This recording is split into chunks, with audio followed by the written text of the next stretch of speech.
All right, guys, I don't know what happened. YouTube said it detected copyright. I don't know how, and it cut my feed and wouldn't let me get back. So I started a new link.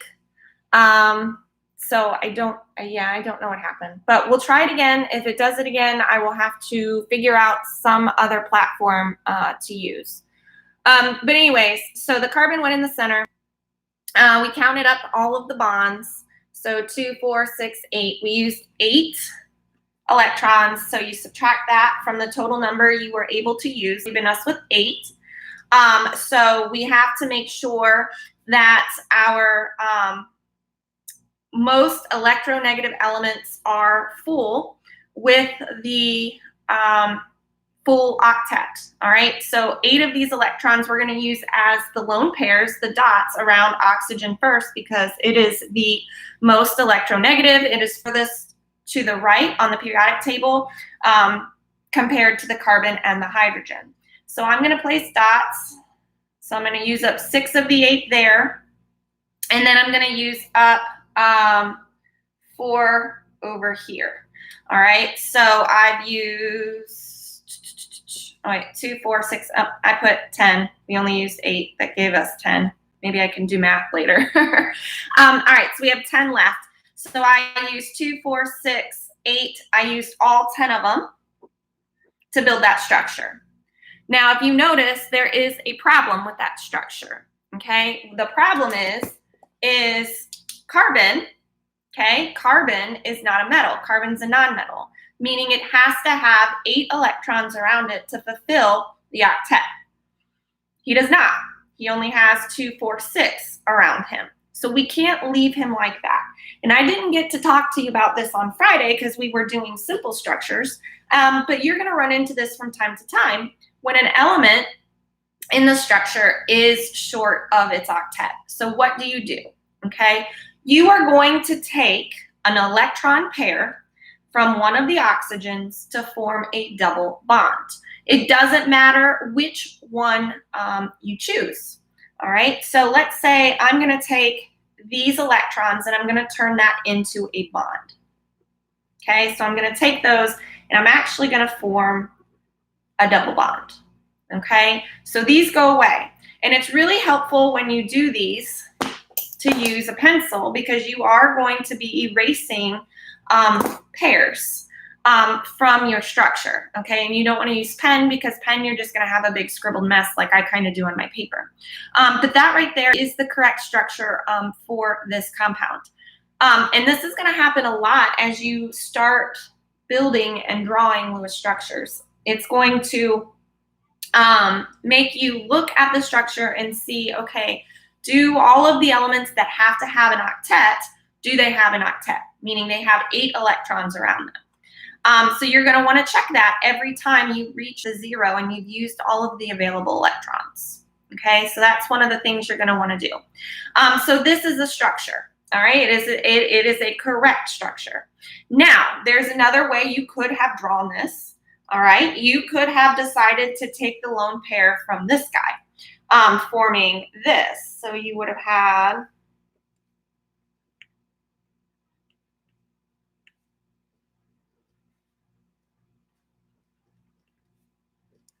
okay, you would have had this. All right, that is also a correct structure. Okay, they're both correct. You're going to find that there's more than one way to draw these so that they follow the rule.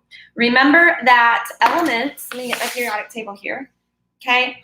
Elements from group 14 all the way over to group 18, they have to fulfill an octet. They have to have 8 around them. If you remember elements below our line right here, our carbon, nitrogen, oxygen, fluorine, and nitrogen, those guys there, these guys will only have 8 around them. Everybody below them in that P block can have more than 8. All right, so they might have more than 8 surrounding them, and that's okay. These guys can only have, this row right here can only have 8. Now, all of your metals, so from group 1 to group 13, those guys more than likely will have less than 8 because they're metals, and remember, metals transfer electrons. They don't like to share electrons. So when we do draw them in a Lewis structure, they will have usually less than 8. So all of these guys here in your S, all right, your D, and the first row of that P block there, they are allowed to have less than 8. All right, so kind of keep that in mind when you're drawing them. When you create structures and they have more than one structure, we call them, these are called, they're resonance structures. Okay, resonance structures. There's more than one way to draw them. And you're going to run across that. All right, and that's something that most compounds will have, more than 2 ways to draw them. And I'm going to show you later how you can pick which one is the better one, the more correct one. That just means it's found more prominently in nature in that structure than in the other structure. And we're going to use something called formal charges, which is a way to track that. But that's how we do that. So let's do one more together, and you guys can take a look back on the sheet that you guys did and turned in for me and see where you could have corrected some of the structures that you drew. And if you need some extra practice on this, I will post some more practice problems. But let's look at another one that had some resonance here. Let's look at this one, CO3 -2. All right, so we have, this is our carbonate polyatomic ion. And so we would approach this just like we would any others. We're going to first calculate how many valence electrons we have. So we have 1 carbon, we have 3 oxygens. Carbon has 4. Oxygen has 6, okay? And we are going to figure out that we have 24 electrons to use. Now there is right here, oh, I'm sorry, it's 22, I can't add 22. All right, we have in this compound, it has a -2 charge, so that means 2 electrons are gained in this compound, so we have to add them. That's going to give us our 24 total electrons. So we have 24 total electrons that we can use. Okay, all right, so I'm going to put carbon in the center because carbon is our our least electronegative element in that compound. It's furthest to the left. I'm going to attach the 3 oxygens to it with some shared electrons in a bond. So I get this. So now we're going to subtract the electrons we used to form the structure. So we've used 2, 4, 6, 8, 2, 4, 6 here. All right. So that is going to leave me with 18 electrons that I now am going to place around. So we're going to start with the least electronegative element. I don't know where my brain is today. The most electronegative, so the one furthest to the right, that's oxygen. My outer electrons are going to get their full octet first. So I get 1, 2, 3, 4, 5, 6, 7, 8, 9, 10, 11, 12, 13, 14, 15, 16, 17, 18. All right, so oxygen, this one has 8. This has 8, this has 8. So I filled them. I've also used all of my 18. Okay, bringing me to 0. All right, now, when I look at this, when I reach the 0, I'm going to check to make sure everybody's happy. They're all meeting the octet rule. This meets the octet, this meets the octet, this meets the octet. But if you notice, carbon does not. 2, 4, 6. He only has 6. So you are going to have to do what we did the last time. You're going to have to take a lone pair from one of these oxygens to form a double bond. It doesn't matter which oxygen you choose it from. So if I choose it from that one, I form the double bond here. Okay. And one way that we like to show when we have ions is we use brackets. And we put the -2 because 2 electrons were added to form this compound. Now, again, you could have drawn it two other ways. You could have formed the double bond here. You could have formed the double bond here. So this structure actually has 3 resonant structures. And you can draw them. And we like to show little arrows. So it actually you could have had this.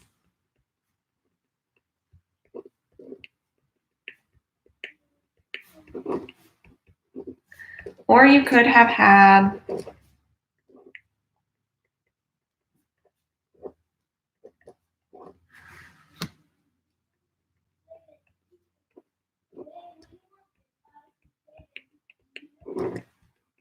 okay, so all 3 of those are correct.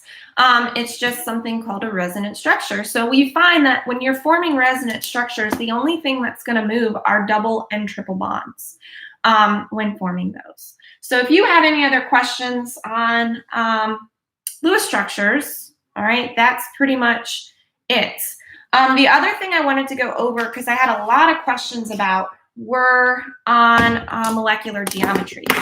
Now, when you're doing molecular geometries, the big thing is you have to draw the Lewis structure first, okay? So Lewis structure has to be drawn before you can actually approach it. The activity that I had you do was using some models so that you could get into the idea of giving these molecules its 3D shape.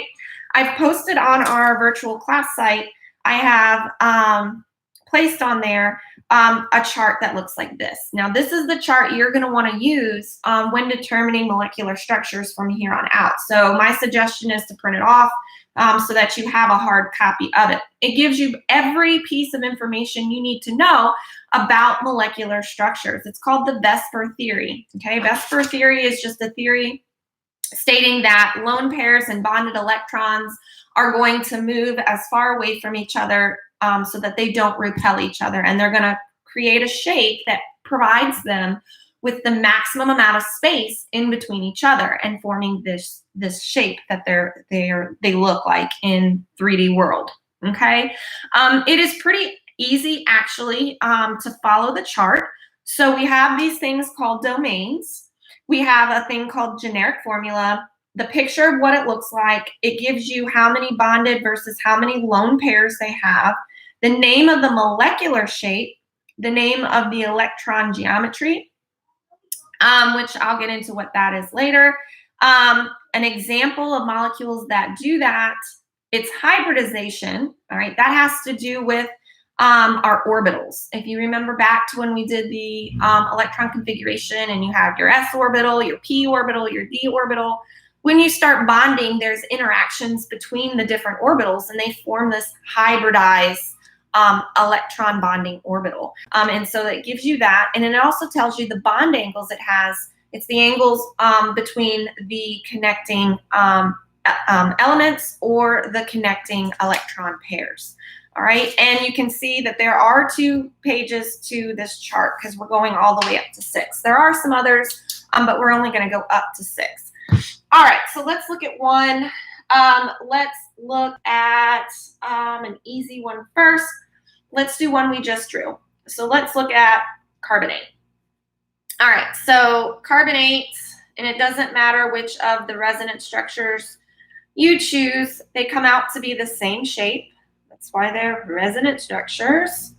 All right, so we have this. All right, here is our carbonate ion, -2. I'm not including that. Usually you do have it in the brackets. All right, so we're going to use this chart to figure out its molecular shape. All right, with the molecular shape, I'm going to show you.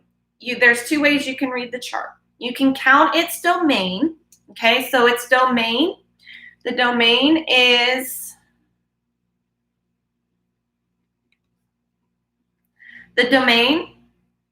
how many things are around it. It includes lone pairs.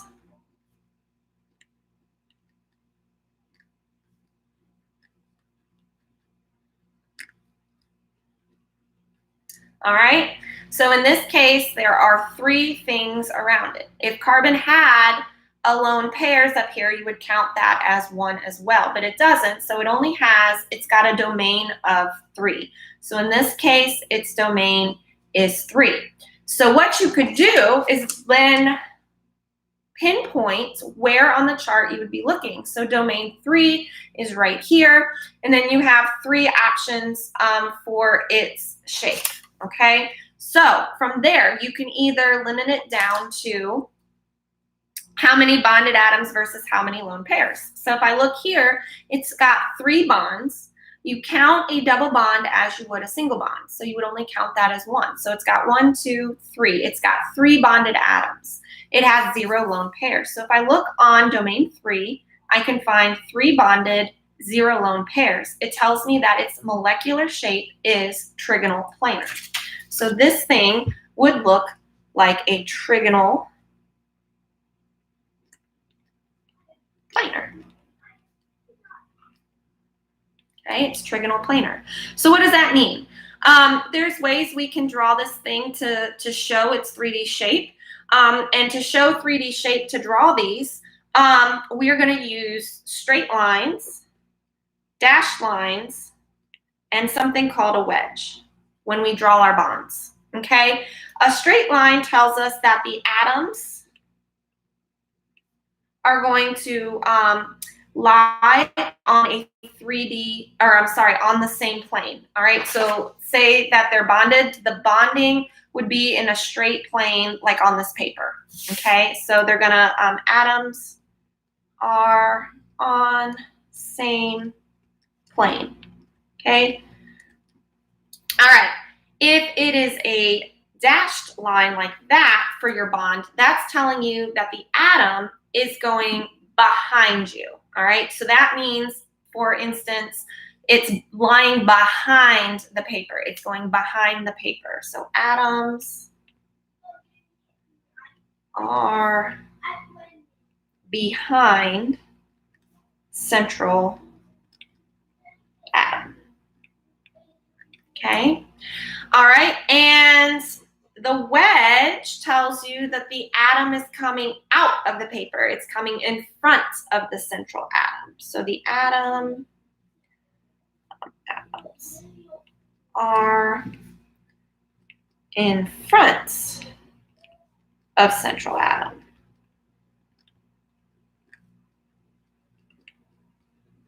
Okay, so if I were to draw this as a trigonal planar, you can see that in the picture there are no dashed lines and there are no wedges. So if you look here, right there, you can see everything lies in a plane. So trigonal planar means everything lies on the same plane. All right, so this thing would actually look like this. Okay, everything is lying in the same plane. It's trigonal planar. Now, there's some other information you can get from here. You can derive the generic formula. The generic formula comes from the things that are attached. And the way we do it, the central atom, okay, the central atom, we use an A to say. So this is an A. Okay, all attached elements are used with an X. And if you had any lone pairs, you would use an E. So this generic formula for this guy is an AX3. So again, it helps you just kind of pinpoint what you're looking at. So we're looking at an AX3, which is trigonal planar. Some other information you can get if you follow it all the way out using this chart, you can see that its bonds are an sp2 hybridization. So that means that an s orbital is bonded with 2 p orbitals, so you get an sp2. And the bond angles are so all of these bond angles here are all 120 degrees apart. Okay, so that is our VSEPR theory, our VSEPR theory chart, otherwise known as molecular geometry. You can do this with all of our Lewis structures you draw. So for instance, if you drew water, Okay, so water we know looks like this. We've drawn it a bunch of times. Okay, we get this. All right, so we can practice some of the information. We can tell how many domains it has by counting what's around it. So it's domain. It's domain here. I'm going to count what everything that's surrounding it. So it's 1, 2, 3, 4. It has a domain 4. Its generic formula. Okay, so the central atom is an A. We represent attached atoms as X's, and any lone pairs, we count them as E's. So our generic formula here is an AX2 E2 because we have one central atom, we have 2 attached atoms, and then we have 2 lone pairs on the central atom. So that's a domain 4, and we have an AX2 E2. That really helps us right here because I can find domain 4. I find the AX2E2 right here. So everything we need, all the information about water for its shape is right here. You can also see that that tells us the correct thing. We have 2 bonded atoms and 2 lone pairs, which we do in our Lewis structure. We can find its molecular shape by using that chart.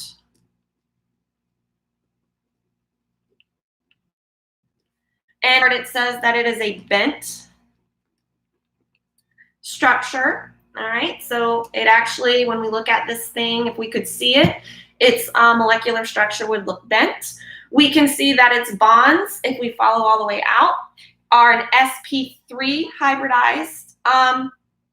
So its bonds are, it's hybridized, hybridization here, following that chart. It's an sp3, all right?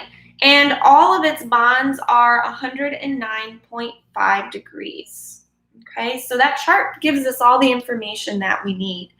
So I would like for you guys to kind of look at some of the structures you built and make sure you can use that chart to fully understand how to do molecular structures and shapes. I will post some practice problems here after we get through these other 10 activities that were posted. I will definitely get started on posting some of those practice problems so you can work on using this chart. But that's kind of what I want you guys to make sure you can do is use the chart. If you have any questions, please text me on Remind.